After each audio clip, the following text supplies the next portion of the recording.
அன்பு கலந்தனிய வணக்கம் ரசிக பெருமக்களை மீண்டும் பிரஸ் ரிலீஸ் நிகழ்ச்சியோட சந்திப்பதில் மகிழ்ச்சி அடைகிறோம். இன்றைய தினம் பார்த்தீர்களாக இருந்தால் பல செய்தி பத்திரிகைகள் நமக்கு செய்திகள் சுமந்து வந்திருக்கின்றது. சிந்திக்கக்கூடிய செய்திகளாகவும் எதிர்காலம் பற்றி ஆழமாக நோட்டமிட வேண்டிய செய்திகளாகவும் இருக்கின்றன.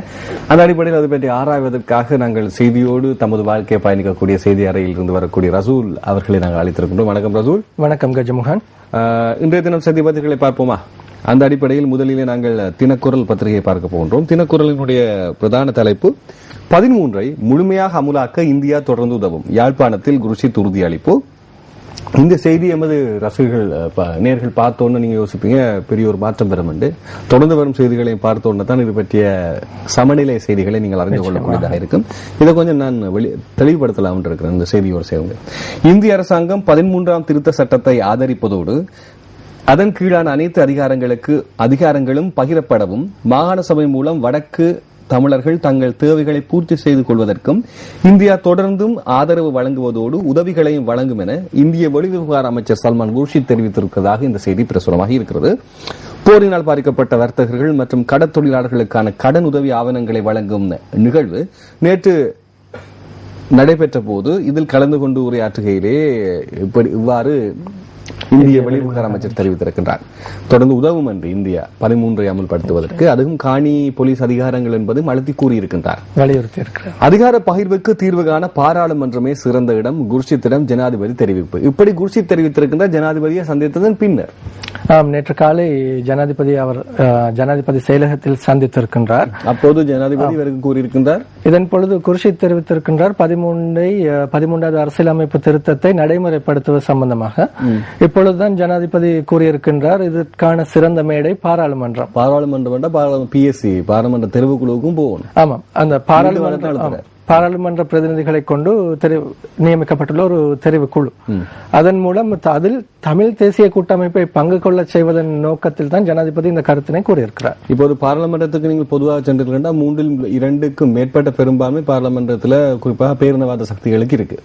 சாதாரணமா வடக்குல தமிழ் தேசிய கூட்டமை வெற்றி பெற்றோடனே இல்ல அரசாங்கத்தில் அங்கம் வைக்கக்கூடிய பேரினவாத வேறு குழுக்கள் நந்திக்கடல் வெள்ளவத்த வட்டக்குழியன்னு கூறுகிறார்கள். இது எந்த அளவு தூரத்துக்கு சாத்தியமாகும்? அதாவது இது அந்த ஏற்கனவே இருந்த கடும் போக்கு நிலைமையை தான் எடுத்து காட்டுகின்றது. ஆனாலும் தற்பொழுது மக்கள் உலக சுய நிர்ணயத்துடன் கூடிய ஒரு சமஷ்டி தீர்வுக்கு செல்வதற்கான தமிழ் தேசிய கூட்டமைப்பின் விஞ்ஞாபனத்திற்கு அமைய ஆணையை வழங்கி இருக்கின்றார்கள். அதன் அடிப்படையில் நேற்று முன்தினம் ஜனாதிபதி முன்னிலையில் சத்திய பிரமாணம் செய்து கொண்ட வடமாகாண முதலமைச்சர் விக்னேஸ்வரன் ஒரு அறிக்கையும் வெளியிட்டிருந்தார். அதாவது அவர் ஊடகங்களுக்கும் தெரிவித்திருந்தார், நாங்கள் உலக சுய நிர்ணயம் என்பது பிரிவினைவாதம் அல்ல, அதாவது சமஷ்டி. அதன் மூலம் மக்கள், அதாவது நாட்டு மக்கள் ஒற்றுமைக்கான ஒரு பாதையாகவே அது அமையுமே ஒழிய அது பிரிவினை அல்ல என்று அவர் அப்படி கூறியிருக்கின்றார். ஆனால் இப்ப இந்த கேள்வி என்னென்றால் ரசூல், இலகுவா கேட்கிறேன், முதலிலே சந்திருக்கின்றார் ஜனாதிபதியை குர்ஷித் அவர்கள். அதன் போது ஜனாதிபதி சொல்லியிருக்கின்றால் பாராளுமன்றமே சிறந்த இடம் என்று.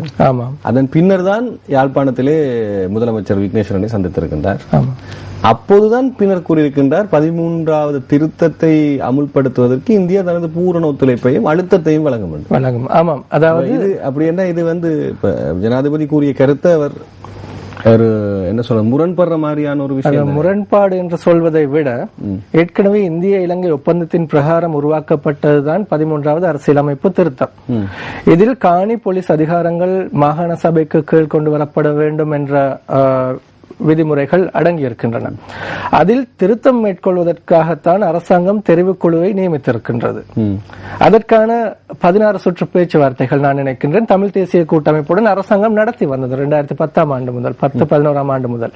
இந்த பேச்சுவார்த்தைகள் தோல்வி அடைந்ததை அடுத்துதான் அந்த 13வது திருத்தம் தொடர்பான தெரிவுக்குழு தொடர்பாகவும் அதிகம் பேசப்படுகின்றது. இந்த தெரிவுக்குழுவில் தமிழ் தேசிய கூட்டமைப்பு நிச்சயம் பங்கு பெற்ற வேண்டும் என்பது அரசாங்கத்தின் எதிர்பார்ப்பாக இருக்கின்றது. ஆனால் தமிழ் தேசிய கூட்டமைப்பு பேச்சுவார்த்தை மூலமான ஒரு தீர்வு எட்டப்படும் வரை தெரிவுக்குழுவில் பங்கு பெற்றுவதை தாமதப்படுத்தி வருகின்றது. சம்பந்தன் ஐயா அவர்கள் தமிழ் தேசிய கூட்டமைப்பின் தலைவர் கூறியிருந்தார், நான் தெரிவுக்குழு பங்கேற்பதற்கு நாங்கள் மூடர்கள் அல்ல என்று. ஆமாம், அதாவது அந்த பேச்சுவார்த்தை மூலமான ஒரு தீர்வு எட்டப்படும் சந்தர்ப்பத்திலேயே தெரிவுக்குழுவிலும் பங்கு பெற்றக்கூடிய சாத்தியத்தை அவர் எடுத்து காட்டுகின்றார். இப்போது இப்படிதான் இருக்கு. நிகழ்காலத்தை நாங்க சொல்லிட்டோம், பாப்போம் எதிர்காலம் என்ன சொல்ல போகுது. நிச்சயமா. ஆகவே இது இழுத்தடிப்பு முறையிலான ஒரு அமைப்பா தான் இருக்க போகுதுன்றது மட்டும் ஓரளவு தெரியக்கூடியதா இருக்கு. ஆமாம், ஆனால் இந்த தேர்தல் முடிவுகள் பொதுவாக அழுத்தம் கொடுக்கக்கூடியதாக இருக்கிறது. மக்கள் ஆணை அல்லவா? அப்படி இல்லாவிட்டால் தெரிவு குழுவுக்கும் அழுத்தம் கொடுக்கறதுக்கு வேறு சக்திகள் தேவைப்படும். சரி, அடுத்து அதிகார பகிர்வில் நெருக்கடி ஏற்பட்டால் இந்தியா உதவும், குர்ஷித் உறுதியளித்தார். விக்னேஸ்வரன் தெரிவிப்பு. இங்கே நீங்க கேட்டதுக்கான விட வந்திருக்கு. ஆகவே தெரிவு குழுவுள்ள நெருக்கடி ஏற்பட்டாலும் இந்தியா இரண்டு விடயத்திலையும் அவர்கள் தெளிவாக இருக்கிறார்கள். 13 கொண்டு வருவதற்கு இந்தியா காத்திரமான பங்காற்றி இருக்கு. அதாவது வடமாகாணத்துக்கு நேரடியாக உதவிகளை செய்யறதுக்கும் இந்தியா துணிந்திருக்கு. ஏற்கனவே செய்தும் வருகின்றது. என்ற கேள்வி, இலங்கை என்று அரசு இருக்கு, இந்தியா என்பது இன்னொரு நாடு. இந்திய விவகார அமைச்சர் வந்து நேரடியாக இப்படி சொல்கிறார், நான் மாகாண சபைக்கு நேரடியாகவே உதவி வழங்குவேன் என்று. சர்ச்சைக்குரிய விடயமாக இன்று குறிப்பாக தேசப்பற்றுள்ள தேசிய இயக்கங்களினால் சில அறிக்கைகள் வெளியிடப்படலாம் அல்லவா? இடலாம். அவரது வருகை இன்றுடன் முடிவடைகின்றது என்று நினைக்கின்றேன்.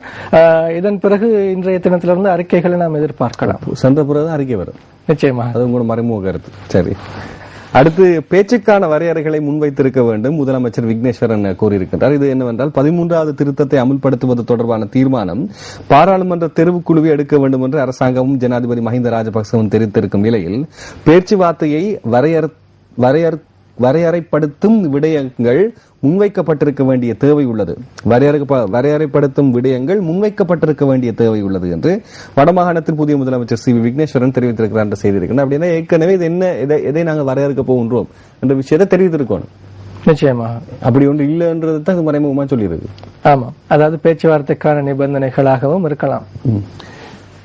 குறிப்பாக உயர்நீதிமன்ற நீதியரசர்கள் ஒருவராக இருந்து ஓய்வு பெற்றவர் சி வி விக்னேஸ்வரன் அவர்கள் சட்டங்களையும் நன்கு அறிந்திருப்பார் என்று நான் நினைக்கிறேன். நிச்சயமாக. அடுத்து கச்சத்தீவு வர்த்தக நிலையமாக மாறும். இலங்கையர்களுக்கும் தமிழக மக்களும் தமது உற்பத்தி பொருட்களை பரிமாற்றம் செய்யக்கூடிய விதத்தில் கச்சத்தீவு வர்த்தக நிலையமாக மாற்ற மடைவதற்கு தேவையான நடவடிக்கைகள் எடுக்கப்படும் என்று இந்திய வர்த்தக கைத்தொழில்துறை ராஜாங்க அமைச்சர் AM சுதர்ஷன் நாச்சியப்பன் தெரிவித்துள்ளார் என்ற செய்தி இங்கே பிரசுரமாக இருக்கிறது.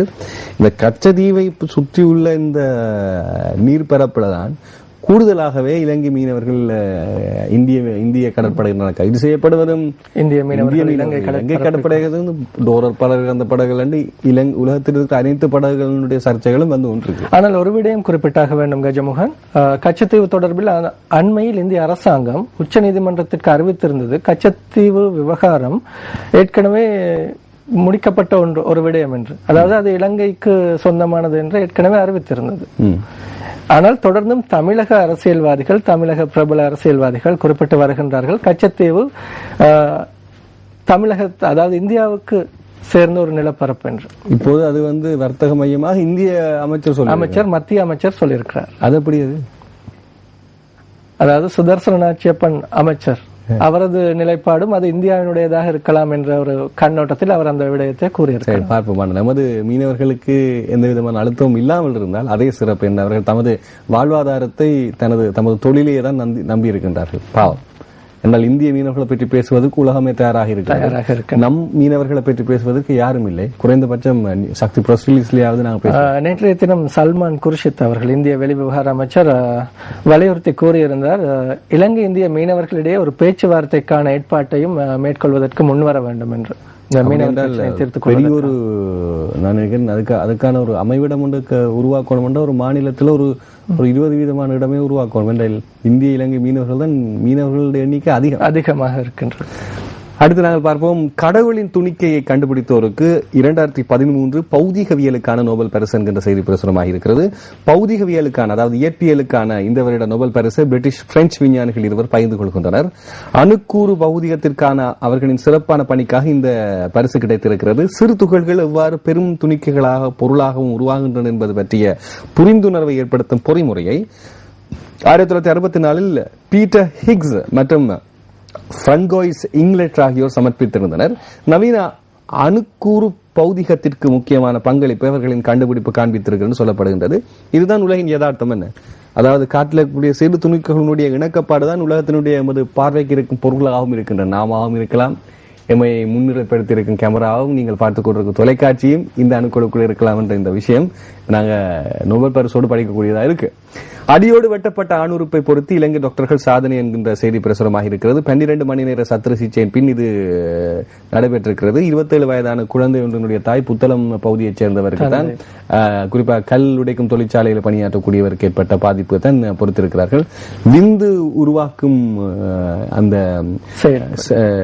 விடயத்தோடு அந்த ஆணுறுப்பு வெட்டப்பட்ட நிலையில தான் கொண்டு வந்திருக்கப்பட்டிருக்கிறது. வெறுமனே ஆணுறுப்பின் முன்பகுதி அல்ல, விந்து பிறப்பாக்கும் இடத்தோடு இது பொருத்தப்பட்டிருக்கிறது. செயற்படுத்தப்படுகிறது என்றும் கூறப்படுகிறது, செயற்படுகிறது என்று கூறப்படுகிறது. இலங்கை வைத்தியர்களின் சாதனையாக இருக்கிறது. 9 வைத்திய நிபுணர்கள் இணைந்து இந்த சாதனை 12 மணி நேர சத்திர சிகிச்சை அவர்களையே நாங்கள் வாழ்த்த வேண்டும். பெரிய சாதனை இது. முதலாக உலகில் என்று தேசிய வைத்தியசாலை வட்டாரங்கள் தெரிவித்ததாக தகவல் இருக்கின்றன. இதற்கு முன்னர் நாங்கள் இதை பற்றி கொஞ்சம் வெளிநாடுகளில் இடம்பெற்றது கேள்விப்பட்டதாக ஞாபகம் இருக்கின்றது. அதனால் ஆராய்ந்து பார்ப்போம். அடுத்து பேராதனை பல்கலைக்கழக மாணவர்கள் மோதல், 2 படுகாயம் என்கின்ற செய்தி இருக்கின்றது. இந்த பல்கலைக்கழகங்களிடையே கல்வி நடவடிக்கை நடக்கிறதோ இல்லையோ வாரம் மோதல் மட்டும் நடைபெறுகிறது. இந்த மோதல் எதற்காக இடம்பெற்றுள்ளது என்பதனையும் நாம் அவதானிக்க வேண்டும். கஜமுக காதல் விவகாரம் ஏற்கனவே சாய்ந்தமருது வளாகத்திலும் இதே காதல் விவகாரம் தான் சர்ச்சையை ஏற்படுத்தியது. நீதிமன்ற நடவடிக்கைகள் வரை சென்றிருக்கின்ற தென்கிழக்கு பல்கலைக்கழகம் அங்கே பல்கலைக்கழக விடுதி பிரச்சனை தொடர்பாகத்தான் இடம்பெற்றிருக்கின்றது. முன்னர் காலகட்டத்தில் பாத்தீங்கன்னா காதல் விவகாரம் பாடசாலையில தான் ஒரு பெண்ணுக்காக ஆண்கள் 2 சண்டை பிடிக்கிறது, இல்ல ஆணுக்காக 2 பெண்கள் சண்டை பிடிக்கிறது இருந்தது. இப்ப பல்கலைக்கழகம் வந்து விட்டது. இனி எங்கெல்லாம் போதோ தெரியல. ஆனா இதெல்லாம் காலம் தாண்டினதுக்கு பிறகு அவங்க சேர்ந்து வாழ்ந்தாங்களான்ற கருத்தை இல்லாம போயிடும், அது வேற விஷயம். கடந்த வருடம் மத்திய கிழக்கிலிருந்து 463 உடல்கள் இலங்கைக்கு அனுப்பி வைப்பு. 300க்கும் மேற்பட்ட 30 வயதுக்கு குறைந்த பெண்களுடையவை. மிகவும் கவலைக்கிடமான விடயம், இது ஆராயப்பட வேண்டிய விடயம். 463 உடல்கள், அதாவது உயிரற்ற உடல்கள் இலங்கைக்கு அனுப்பி வைக்கப்பட்டிருக்கின்றன. இது உலகத்துல வேற எந்த நாட்டில் நடந்திருந்தாலும் எவ்வளவு மனித உரிமைகள் பேசப்பட்டிருக்கு. ஏன் இலங்கைக்கு மட்டும் இவ்வாறான தலையெழுத்து விளங்கையில்? சர்வதேசம் இலங்கை மீது இலங்கையில் வாழ்றவர்கள் மனிதர்கள் அல்ல, மனிதாபிமானம் எல்லாருக்கும் பொதுவானதுதான். அரேபிய நாடுகளுக்கு இந்த இவ்வகையான நிலைப்பாடு, இப்படியான அவர்களுடைய சட்டத்துக்குள்ள எப்போதும் பார்த்தீர்களா இருந்தால் ரிசானாவுக்கு வந்து ஏதாவது ஒரு விஷயத்துக்கு தூக்கி பிடிச்சாங்க. இலங்கையில் ஆதரவாக அதை பற்றி பேசினாங்க பல. ஆனால் நாங்கள் தொடர்ச்சியா மது ஊடகத்தில் அதுக்கான எதிர்ப்பு பல தடவைகள் சொல்லியிருந்தோம். இப்ப இது அடுத்தது இங்க எப்படி ஒரு விஷயம் நடக்குது. அதாவது நேற்றைய தினமும் பலாங்குடை பிரதேசத்தில் ஒரு பெண் உடலில் ஆணி ஏற்றப்பட்ட நிலையில் நாடு திரும்பி இருப்பதாக அந்த பெண்ணின் கணவன் எமது நியூஸ் ஃபர்ஸ்ட் அறைக்கு தொலைபேசி ஊடாக தகவல் வழங்கியிருந்தார். அத்துடன் இன்றைய நாளேடு கொடுக்க வேண்டிய தண்டனைகள் எல்லாம் நிகழ்காலத்தில் கொடுத்து கொண்டிருக்கக்கூடிய மனிதர்களிடம் ஏன் மீண்டும் மீண்டும் நமது மக்கள் சென்று அடிமைப்படுகிறார்கள் என்ற கேள்வி இருக்கிறது. நிச்சயமாக இப்படியான வறுமை கோட்டுக்கு கீழ் இருப்பவர்களுக்கு ஏதாவது ஒரு முடிவை கொடுப்பது வந்து அரசின் மிக முக்கியமான பொறுப்பு. நமது பொறுப்பும் கூட. நமக்கு தேவையற்ற பணத்தை இவ்வாறு நாங்கள் இவ்வகையான விடயங்களுக்கு பொதுவாக செலவு செய்யலாம் என்பதையும் நோக்க வேண்டும். அதே நேரம் பதிவு செய்யப்பட்ட வெளிநாட்டு வேலைவாய்ப்பு முகவர் நிறுவனங்கள் தொடர்பிலும் அரசாங்கம் பல்வேறு கட்டுப்பாடுகளை விதித்திருக்கின்றது. வெளிநாடுகளுக்கு பணிப்பெண்களை அனுப்புவது தொடர்பில் மற்றும் அவர்களது தொழில் பாதுகாப்பு தொடர்பில். அப்படி இருந்தும் இந்த நடவடிக்கைகள் தொடர்ந்து இடம்பெறுவதை இந்த செய்திகள் காட்டி நிற்கின்றன. லஞ்ச ஊழல் விசாரணை ஆணைக்குழு எக்கச்சக்கமான லஞ்ச ஊழல் பற்றிய விடயங்களை கண்டுபிடிக்கின்றது. நாங்கள் செய்திகளில் எடுக்கின்றோம். ஆனால் ஒரு உண்மை இருக்கிறது, லஞ்ச ஊழல் வந்து இலங்கையில் இருக்கிறது என்பதை நாங்கள் ஏற்றுக்கொள்ளத்தான் வரும். சரி, அடுத்து தினக்குரல் 10 ஆசிரியர் தலையங்கம். விக்னேஸ்வரனின் பதவி பிரமாணமும் விமர்சனங்களும் என்ற செய்தியாக இருக்கின்றன.